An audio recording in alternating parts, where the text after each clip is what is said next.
السلام علیکم گائز، آپ دیکھ رہے ہیں کڈس ٹی وی۔ السلام علیکم دوستو، میں امید کرتا ہوں آپ سب خیریت سے ہوں گے۔ آج میں ایک نئی کہانی کے ساتھ آیا ہوں جس کا نام ہے شیر اور خرگوش۔ ایک دفعہ کا ذکر ہے، جنگل میں ایک خونخوار شیر رہتا تھا۔ وہ جنگل کے دوسرے جانوروں کا بڑی بے دردی سے شکار کرتا تھا۔ جانور اس سے بڑے پریشان تھے۔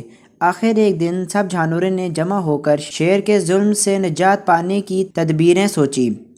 طے یہ پایا کہ شیر سے کہا جائے گا کہ ہر روز ایک جانور اس کے پاس بھیج دیا جائے گا، وہ اسی سے پیٹ بھر لے تاکہ باقی جانور تو امن سے جنگل میں رہ سکیں۔ شیر نے جانوروں کا فیصلہ قبول کر لیا۔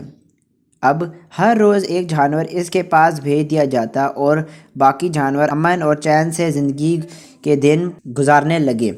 ایک دن ایک خرگوش کی باری تھی۔ جب اسے شیر کے پاس بھیجا گیا تو وہ مقررہ وقت سے بہت دیر بعد شیر کے پاس پہنچا۔ شیر بھوک اور غصے سے بے تاب ہو گیا۔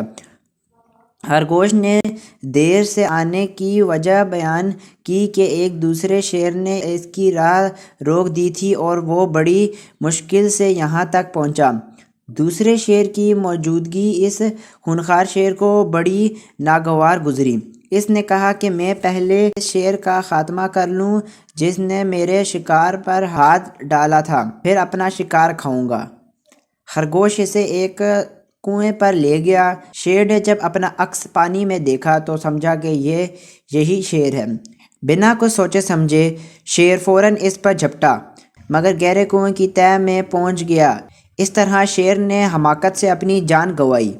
خرگوش نے اپنی عقل مندی سے اپنی اور دوسرے جانوروں کی جان بچا لی۔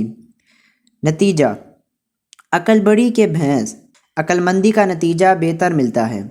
تو امید کرتا ہوں آج کی ہماری ویڈیو آپ کو پسند آئی ہوگی۔ لائک کریے گا، شیئر کریے گا اور سبسکرائب کرنا نہ بھولیے گا۔ میں ملتا ہوں آپ کو اگلی ویڈیو میں، تب تک کے لیے اللہ حافظ۔